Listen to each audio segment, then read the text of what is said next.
Effective immediately, all employees are expected to comply with revised dress code standards, as outlined in Section 14B of the updated HR Handbook. Failure to present a professional appearance, specifically regarding fabric choices that deviate from traditional weaves, may result in disciplinary action. That email hit inboxes at 7:03 a.m. on a rainy Monday, timestamped before Tiffany had even finished microwaving her crusty egg white frittata. The subject line: Sparkles, let's look our best, team. Sparkles with emojis. Tiffany's signature flair.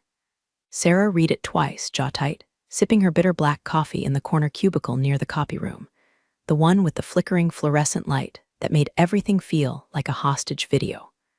Of course, she knew exactly who the message was aimed at. No one else in the entire compliance department wore charcoal gray wool pants from Brooks Brothers. Everyone else either showed up in ill-fitting khakis or resorted to those cheap Amazon pencil skirts that rode up like they had a vendetta. But Sarah dressed like she gave a damn. Quietly, professionally, and that made her a target. Tiffany, 31, HR manager, faux feminist tyrant in nude heels, had it out for Sarah ever since the day she discovered their salaries weren't as far apart as she'd thought. Brenda, her clipboard-toting minimie, had once loudly asked if Sarah's mature wardrobe was inspired by old FBI dramas. The laughter from that comment still echoed in the hallway sometimes, but Sarah hadn't blinked. She never did. That was her power. No theatrics, no eye rolls, just brutal, infuriating calm. She took the morning to do what she always did: real work. Scanning through contract stipulations from the Department of Defense, cross-referencing clearance schedules, and double-checking every data classification tag before pushing them into the internal system. It was invisible labor, thankless and absolutely essential. And she was damn good at it. Most people in that building didn't know what CUI stood for, let alone how to file it. Sarah had recently passed a months-long vetting process that would have turned a lesser soul inside out. Interviews, background checks, even a surprise home inspection, where two humorless men in government-issued trench coats asked about the frequency of her internet router resets. The reward: a slim, nearly unnoticeable badge embedded with a black-level security chip, the highest clearance issued by DSS for civilian contractors. She hadn't told anyone. Why would she? That kind of power didn't belong in the mouth of an office gossip like Brenda. The badge stayed tucked inside a reinforced leather case in her purse. Quiet, hidden, waiting. At 10:17 a.m., Tiffany walked by with her usual fanfare, heels clicking, perfume cloud choking the oxygen out of the hallway, and made a dramatic U-turn into Sarah's workspace. "Oh hey, Sarah," she said, drawing the words out like taffy. "Just wanted to check in. You had a chance to review the updated attire policy?" Sarah didn't look up. "I have. Nothing in there applies to me." Brenda materialized 2 seconds later as if conjured by mean girl sorcery. "It's just that we're really trying to create a unified aesthetic, she chirped, "and some of the older styles can send confusing messages." Sarah finally looked up. Confusing to whom? The Pentagon. Brenda's smile flickered. Tiffany smirked, "Just making sure we're all on the same page."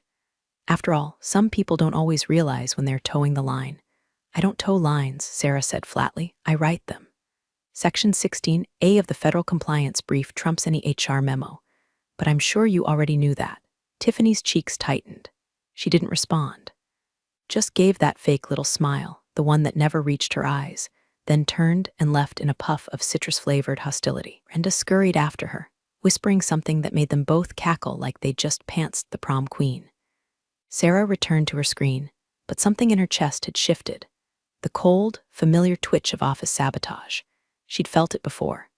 Back when a previous manager had forgotten to sign off on her promotion paperwork 3 years in a row, or when she was asked to train a junior analyst who was later promoted to lead over her.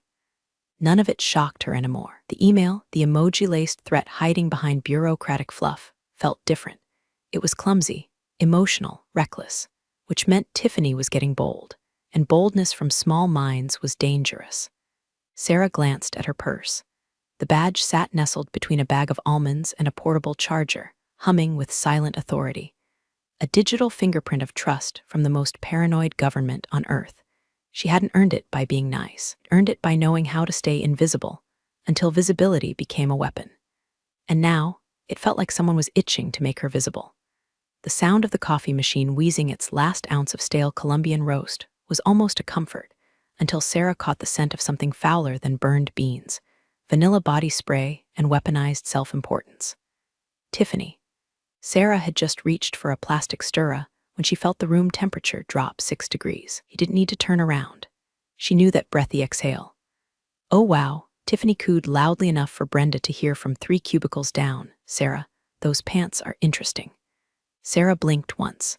Slowly. The trousers were a tailored pair of slate gray mid-rise with a subtle herringbone pattern, so fine it might as well have been woven by ghosts. But in Tiffany's, court of law, fabric patterns were now apparently felony-level offenses. Tiffany circled her like a lioness that overdosed on LinkedIn affirmations. "I just wasn't sure if you'd gotten the update last week about textile conformity." Section 14B. "You did read the handbook, right?" Sarah took a slow sip of her coffee. "I edited the handbook. For grammar, 3 typos, by the way." Tiffany gave a shrill laugh and placed a hand on her hip. "We just want to be consistent across departments, that's all. Those pants, all chic in a Downton Abbey sort of way, don't quite align with the traditional weave requirement." Behind her, Brenda had materialized like a wart. "It's about cohesion," she chirped, as if they were part of some high-fashion cult. "Team synergy starts with fabric integrity." Sarah turned toward them, coffee in hand, spine perfectly straight. "Is this a formal HR complaint?" Tiffany blinked. No, just a conversation, peer-to-peer, woman-to-woman." "Good," Sarah said, "because this woman's contract doesn't include conversations based on personal taste masquerading as policy." From the corner of her eye, she saw Mark, her direct supervisor, hovering awkwardly by the hallway. He clocked the scene, made eye contact with her, then promptly pivoted and vanished into the nearest stairwell like the coward he was. Not even a nod, not even a shrug. Just a gutless disappearing act. Tiffany took a step closer, voice lowered but still sugary. "All just trying to make sure we're seen as reliable professionals, especially with sensitive work coming up. High-level contracts and all that. Wouldn't want the wrong impression given." Ah, so she did know something was brewing, even if she didn't know what. The black badge hadn't gone unnoticed after all. Maybe she'd caught a glimpse. Maybe Brenda had snooped. Either way, the dress code wasn't about pants anymore. It was about control, about sending a message. "Wrong impression," Sarah said, leveling her gaze. "From whom? The Department of Defense? I think they care more about redacted files than pinstripes." Tiffany stiffened, the smile cracking ever so slightly. "We just have standards. You have obsessions," Sarah said calmly. "I have clearance." That landed like a punch. Tiffany opened her mouth to respond but found nothing clever to say. She gave a tight, performative shrug and walked off, not before glancing down at Sarah's trousers like they'd personally insulted her diploma from whatever HR boot camp she'd frothed her way through. The hallway buzzed again. No one said a word, but Sarah could feel eyes burning through frosted glass, pretending not to stare. Corporate theater. Everyone always claimed to hate drama until it came with front-row seats and bad coffee. She walked back to her desk in silence, each click of her heel carving a deeper line between restraint and rage. She didn't slam her keyboard. She didn't send a flaming email. She just stared at her screen for a moment longer than usual. Then she opened her locked drawer and pulled out a notebook. She flipped past the pages of policy notes and compliance diagrams until she found the one labeled lines crossed. She added a date. Under it, just 2 words, textile war. Email arrived at 3:12 p.m. Subject line, HR matter immediate attention required. No body text, no salutation. Just a calendar attachment with a 15-minute window and a location, room 3C. Sarah stared at it for a few seconds before standing, slow and silent, like someone rising from her own funeral. The click of her badge locking her terminal echoed louder than it should have. Her desk, with its neat folders and color-coded sticky notes, looked alien now, like it belonged to someone else, like a crime scene. She walked down the hall with all the ceremony of a condemned woman on her final stroll, past the interns pretending to look busy, past Mark's office, door shut, blinds down. Coward. Room 3C was already occupied when she arrived.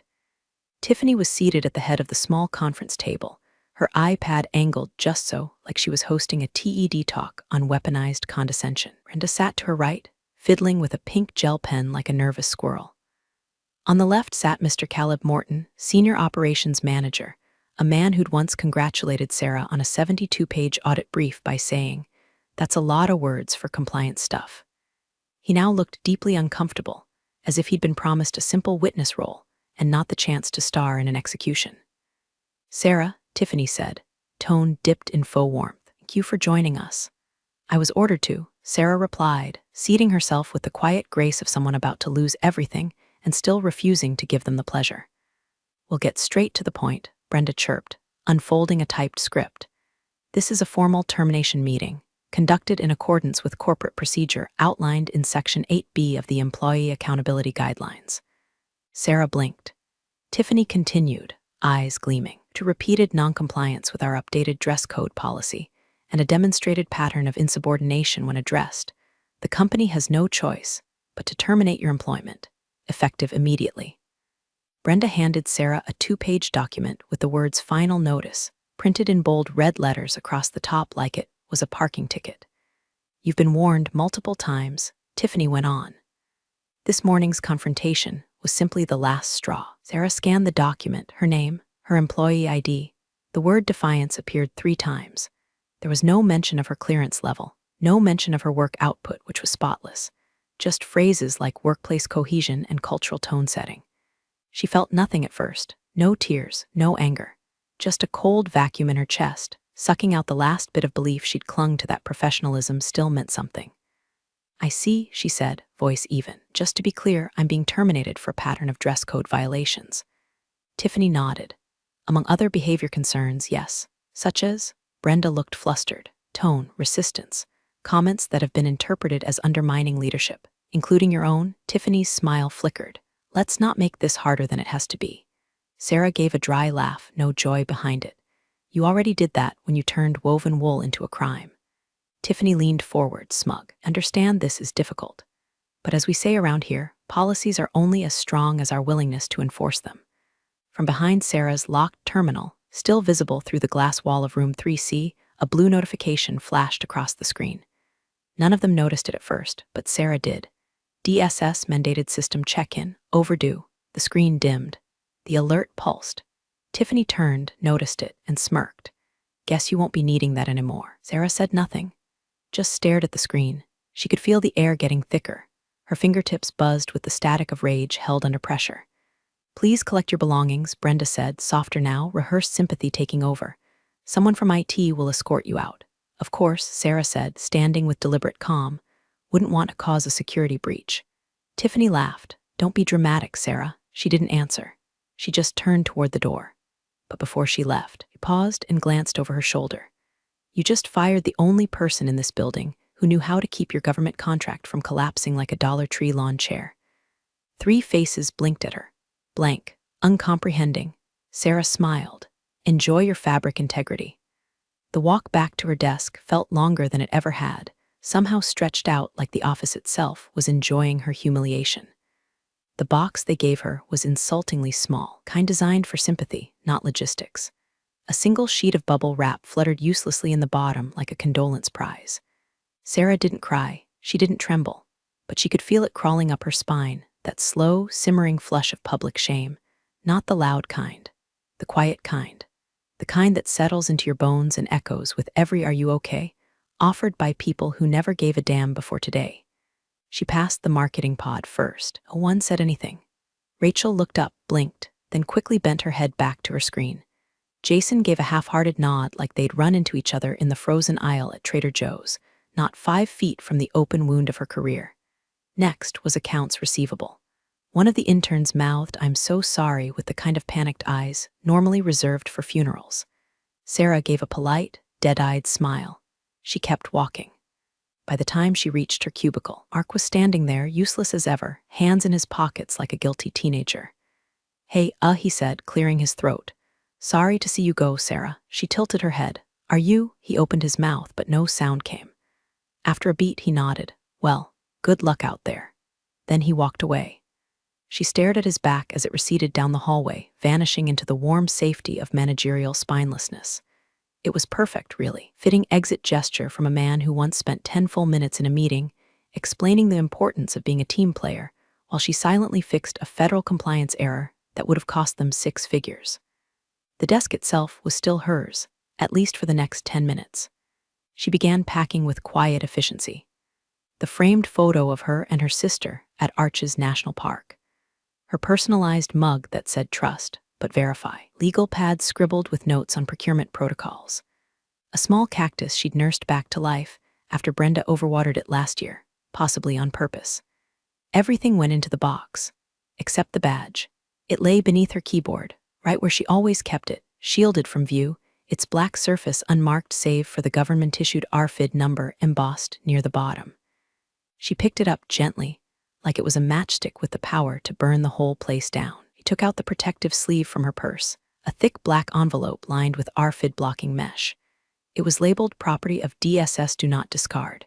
She slid the badge in with the care of someone locking away a loaded gun. Tiffany had smirked at that screen alert, didn't even ask what it meant, didn't know what it could mean. Sarah zipped the bag and slung it over her shoulder. She looked around one last time, not at the people, but at the paper.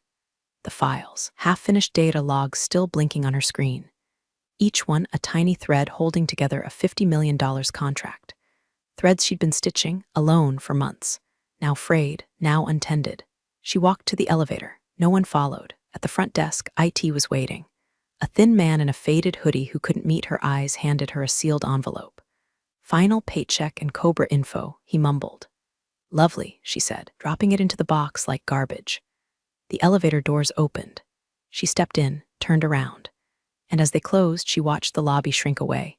The glass walls, the fake smiles, the fake plants, the fake everything. She didn't cry, but deep in her stomach a new feeling was forming. Not grief, not even anger, resolve. Cold, clean, metallic. Something had just been set in motion.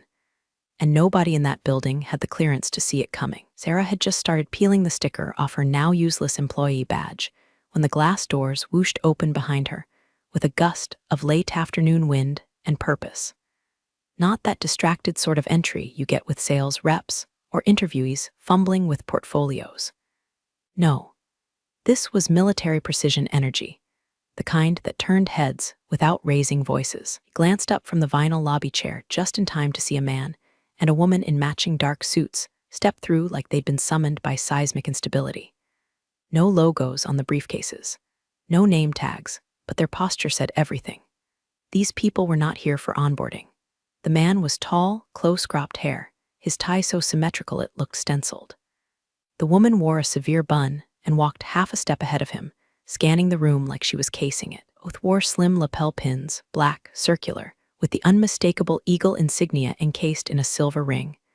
Her breath caught. DSS. Not tech compliance DSS. Not fun acronym DSS. No, this was the real thing, Defense Security Service. The ones who didn't knock unless protocols had been shredded, set on fire, and left smoldering in a corner cubicle next to the vending machine. Woman approached the reception desk without so much as a glance at the directory wall. We need to speak with Walter Phelps, head of security, and Brian Denning, your CEO. Immediately. Her tone was sharp but controlled, the kind of voice that skipped please and still wasn't rude, just dangerous. Reception stammered. They're both in meetings right now. Can I? The man leaned in. Not a request. Reception froze. Picked up the phone. Dialed something with the speed of someone who didn't want to be held responsible for what happened next. Sarah sat still, the envelope with her final paycheck crinkling in her lap. 1,000 things moved through her brain at once, payroll dates, severance math, the leftover yogurt still in her desk drawer, but they all burned away in the face of one searing realization. The system check-in, the badge deactivation, the overdue protocol. They had noticed. The government had noticed, which meant someone had finally opened the wrong file without authorization. Or maybe they'd tried to access the shared drive she'd partitioned off per DSS instruction. Maybe Tiffany, in her infinite genius, had signed the offboarding checklist without running a security wipe. Whatever the trigger was, it didn't matter now. It was happening. Her fingers trembled slightly as she adjusted the strap on her purse. She kept her head down, feigning disinterest, but her ears were locked in. Receptionist hung up. They'll be down in just a minute. The woman nodded. The man's eyes swept the room. They landed briefly on Sarah, lingered for half a second, then moved on. He didn't recognize her. Not yet. Sarah exhaled carefully. Inside her chest, something old and buried cracked open, a jolt of adrenaline fused to grim satisfaction. She wasn't crazy. She wasn't petty. She hadn't just lost her job over a pair of pants, been terminated in violation of a federal security contract, and now the adults had arrived. The lobby grew quieter, like the walls themselves were holding their breath. Two marketing girls emerged from the elevator, giggling about some slack thread, then fell silent when they caught sight of the suits. One of them mouthed shit and pivoted back inside. Sarah sat still, composed. But deep down, her world had tilted. Not backward, forward. In the gravity of that slow-motion shift, the humiliation of the past hour was burning off like mist under a blowtorch. They didn't know what they'd done, but they were about to. The elevator dinged. A fast one, executive override. Sarah didn't have to look up to know who would step out. She could already hear it, the tight clack of heels trying too hard not to sound frantic. Tiffany, flanked by Brenda, whose clipboard was missing for the first time in recorded office history. Tiffany's steps were stiff, mechanical. Her usual posture, chin high, jaw set like a pageant queen at war, had vanished. Her face was pale. Not tired, not stressed. Pale. As in blood vacated, horror vacuumed, what have I done kind of pale. They didn't acknowledge Sarah as they passed. Couldn't. Tiffany's eyes flicked toward her for half a second, landed, and immediately recoiled like they'd touched a live wire. Sarah didn't move. She didn't blink. She just sipped the lukewarm coffee she'd been nursing since her own walk of shame, now watching as the shame boomeranged back at warp speed. The conference room door clicked open behind them. Miss Henderson, came Agent Rossi's voice, cool and unhurried. Tiffany turned so fast her badge lanyard whipped sideways. Why, yes, inside, now. Tiffany obeyed. Brenda wasn't invited. She wilted back to the hallway like a ghost denied entry to the underworld. The door shut with a padded finality that made the receptionist wince. The office was too quiet again. A few necks craned from cubicles pretending to look for printer paper.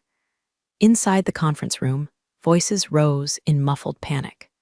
Sarah couldn't catch every word, but fragments floated through the lobby like wreckage. Unauthorized personnel, classified asset.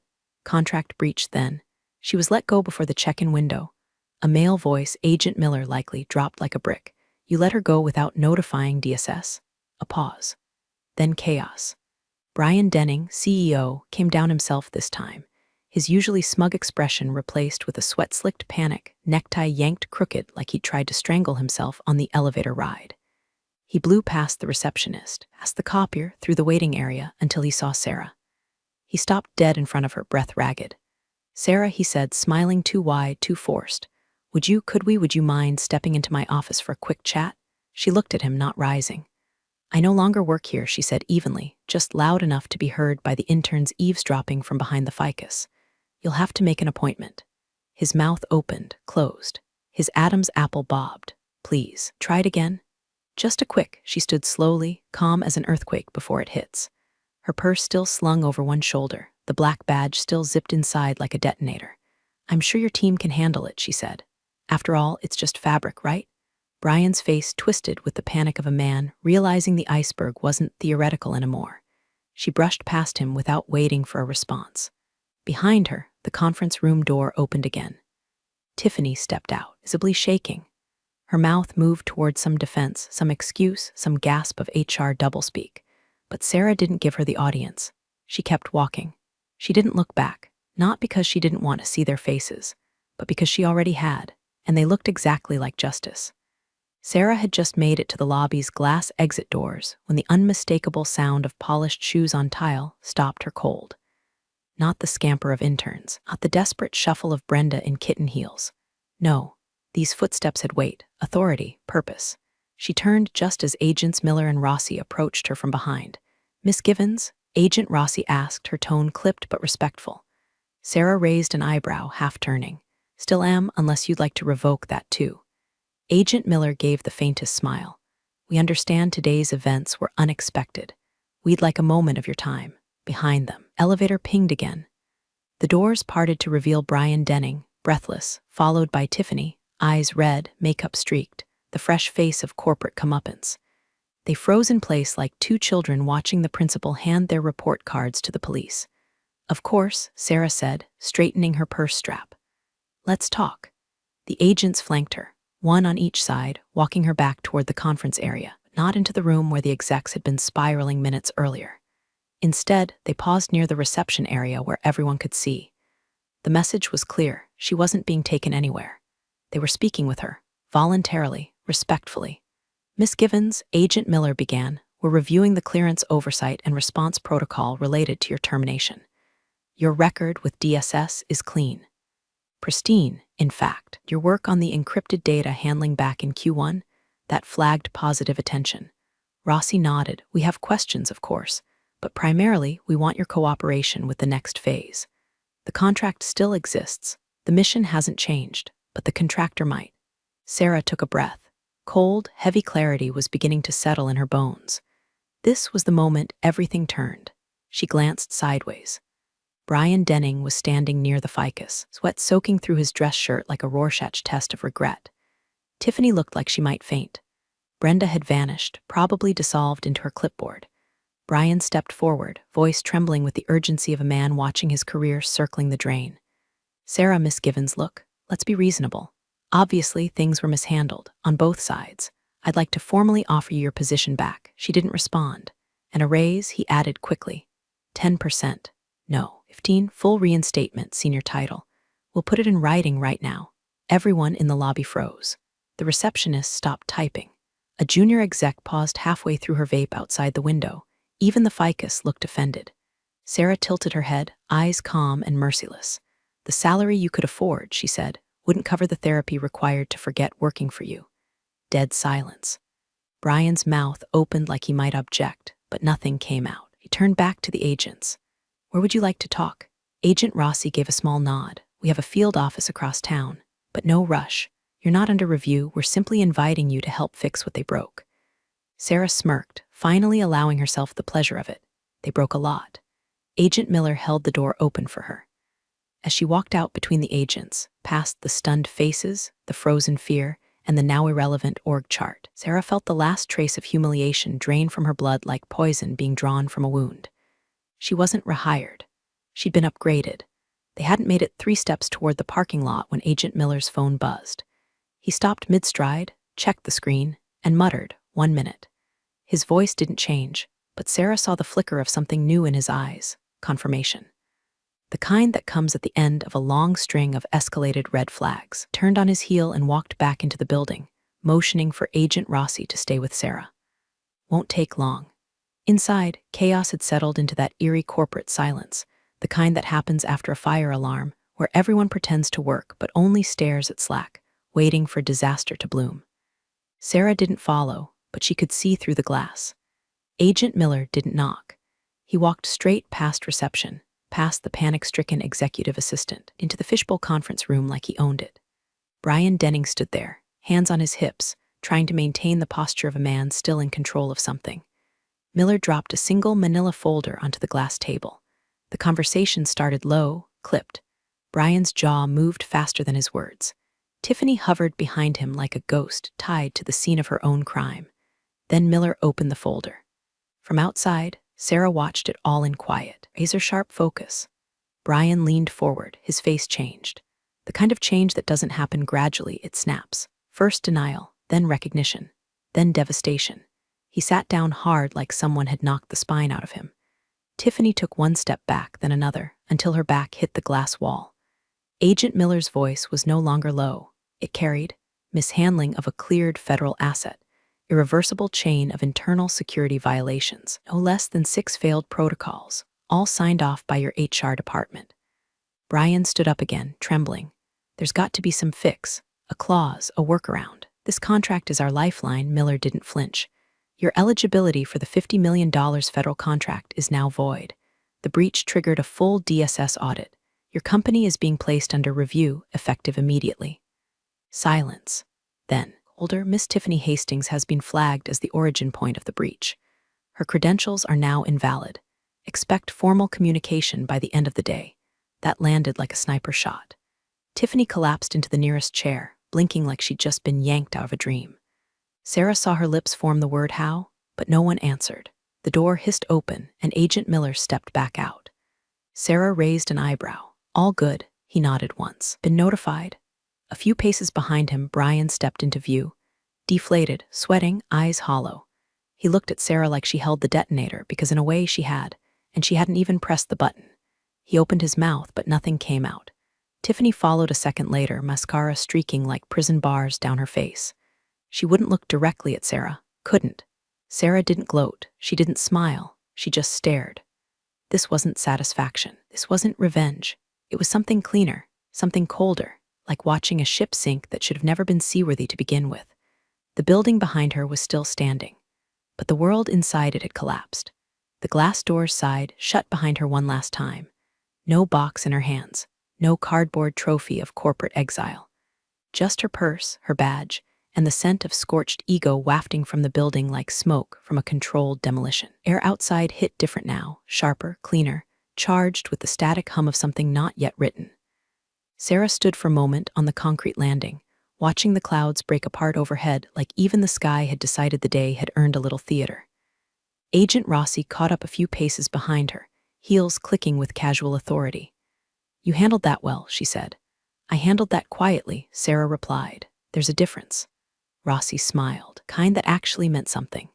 She reached into her coat and pulled out a simple, cream-colored business card. No title.